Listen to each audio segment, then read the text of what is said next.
इस वक्त हर तरफ जो है इंडिया के रिपब्लिक डे को जी दिखाया जा रहा है, नेशनल हो या इंटरनेशनल हो, इतनी बड़ी यूनिटी दिखा रहे हैं। इंडिया अपना कल्चर प्रमोट कर रहा है, मिलिट्री पावर दिखा रहा है। दोस्तों, भारत का जो रिपब्लिक डे है वो आ रहा है और भारत अपनी फुल मिलिट्री माइट उस दिन दिखाने जा रहा है। भाई साहब, भारत ने आज तक इस मिसाइल को दुनिया के सामने शो नहीं किया, किसी ने देखा भी नहीं है इसकी शेप क्या है। पूरी तरीके से स्वदेशी है। डीआरडीओ ने इसको तैयार किया है और डीआरडीओ के टैब्लो के पीछे ये मूव करता हुआ नजर आएगा।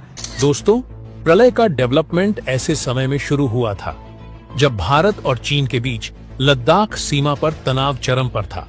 अंदाजा लगाओ क्या प्राउड मोमेंट होगा पूरे इंडिया के लिए कि भाई इसको भारतीय भी पहली बार देखेंगे और पूरी दुनिया इसको पहली बार देखेगी। नाम ही हमने नहीं सुना इसका। तो प्रलय का मतलब होता है जिस तरह क़यामत नहीं होती है, जिस तरह हम लोग बोलते हैं कि क़यामत आ जाएगी तो भाई पूरी दुनिया खत्म हो जाएगी, इसका ये मतलब।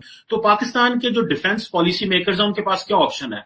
क्या हमारे पास फंड्स हैं कि हम artificial intelligence, big data analysis, quantum computing और क्वांटम सेंसिंग एंड बायोटेक्नोलॉजी में पैसा लगा सकें? मिसाइल होता है वो स्पीड जो है वो बहुत महत्व रखता है और इसकी स्पीड है 1 से लेके 1.5 मैक की स्पीड से ये मूव कर सकता है। 5 टन का ये मिसाइल है। ना तो कोई एयर डिफेंस सिस्टम इसको पकड़ पाएगा क्योंकि बैलिस्टिक मिसाइल है और जिस वक्त ये दागी जाएगी उस वक्त ये दुश्मन के रडार की पकड़ से भी बाहर रहेगा। एक ऐसी चीज है कि भारत बड़ा कंट्री है, हम उनके पास फौज ज्यादा है, वो मारेंगे, ये करेंगे, वो करेंगे, और उस पे हम गुर्बत से गरीब तरीन होते जा रहे हैं। गणतंत्र दिवस की परेड में जब प्रलय मिसाइल दुनिया के सामने आएगी तो ये केवल भारत की सैन्य ताकत का प्रदर्शन नहीं होगा, बल्कि ये उस स्वदेशी सामर्थ्य का उत्सव होगा कि इंडिया, जारी बात है, अपना बहुत सारा जो मिलिट्री इक्विपमेंट है वो यहाँ पे डिस्प्ले करेगा और सारे का सारा they are calling it made in India है। ये इंडिया ने प्रोड्यूस की है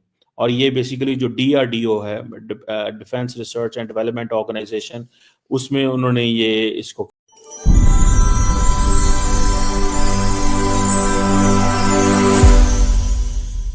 वही कौमें रिपब्लिक डे बनाती है जिनके कोई आइन हो, जिनको मंशूर हो।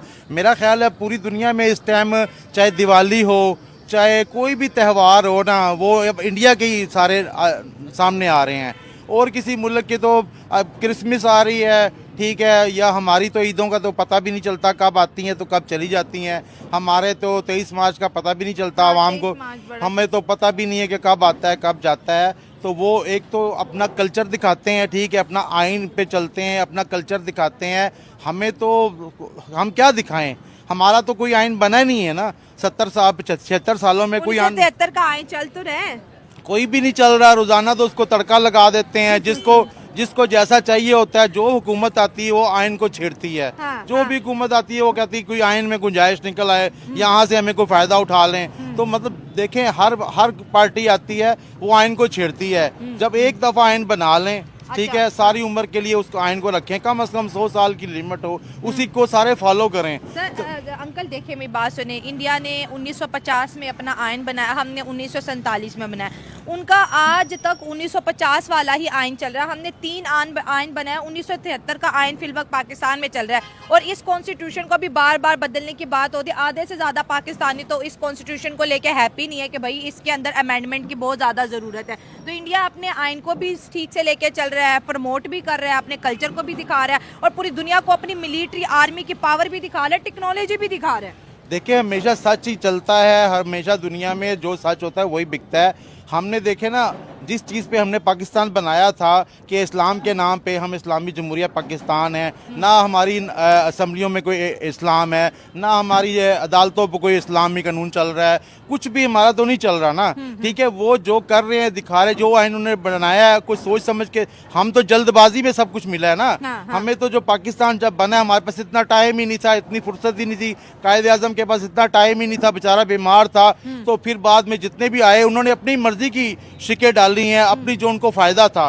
वो पाकि अवाम से तो कोई तल्लक ही नहीं था ना। जो हमने आइन बनाया है उसका अवाम से तल्लक ही नहीं है। तो उन्होंने सोच समझ के बनाया था, 1950 में बनाया था। देखे, हम तो रोजाना तजर्बे करते करते हैं। हम तो एक किस्म की एक तरह का रोज़ घर में सालन नहीं पका सकते। एक दिन मिर्चें तेज़ करते हैं, दूसरा तजर्बा करते हैं, तो हम आयन कैसे सही बना सकते हैं? हाँ। तो उन्होंने एक सोच समझ के बनाया था, उसी को फॉलो किया, आज उसी पे तरक्की कर रहे हैं। ठीक हाँ, है, ऐसे ही जब है। आप रोज़ाना सिलेबस स्कूल का चेंज करेंगे, बच्चों का सिलेबस चेंज करेंगे, तजर्बे करेंगे, तो फिर यही हाल होगा। हाँ। अब देखें ना, अब उनको सलूट है इंडियन को, भाई वो हर चीज़ पे अपने मेयार पे पूरे उतरते हैं, जो भी वो काम करते हैं अपने कोल फेल में उनके तजाद नहीं है। ठीक है, उन्होंने एक आयन बना दिया, सबको वो मंजूर है, सबको वो कबूल है हाँ। कि चाहे कोई भी पार्टी हो, जितनी मर्जी पावर वाली पार्टी हो, उनको सबको कबूल है। हमारी एक सीट की पार्टी होगी, वो भी कहेगी मैंने इसमें छेड़छाड़ करनी, ये आयन मेरे लिए ठीक नहीं है। तो ऐसे तो मुल्क नहीं चलते ना।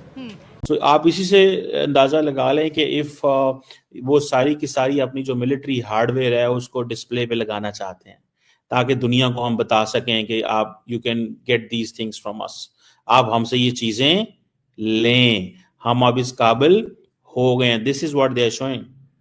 और इसके साथ साथ इंडिया जो है वो सारी की सारी अपनी जो बैटलफील्ड सर्विलेंस सिस्टम है उसको भी दिखाएंगे। इसका मतलब है क्या?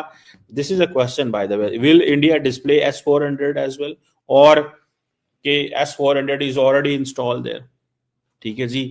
इसके साथ साथ एक मोबाइल ऑटोमेटेड सर्विलेंस सिस्टम है। बेसिकली वो कहते हैं कि तमाम जो बैटलफील्ड सर्विलेंस डिवाइसेस हैं उससे इनपुट आके उसके अंदर इंटीग्रेट हो जाती है मोबाइल ऑटोमेटेड सर्विलेंस सिस्टम के अंदर। सो इंडिया इस सबको डिस्प्ले करना चाह रहा है।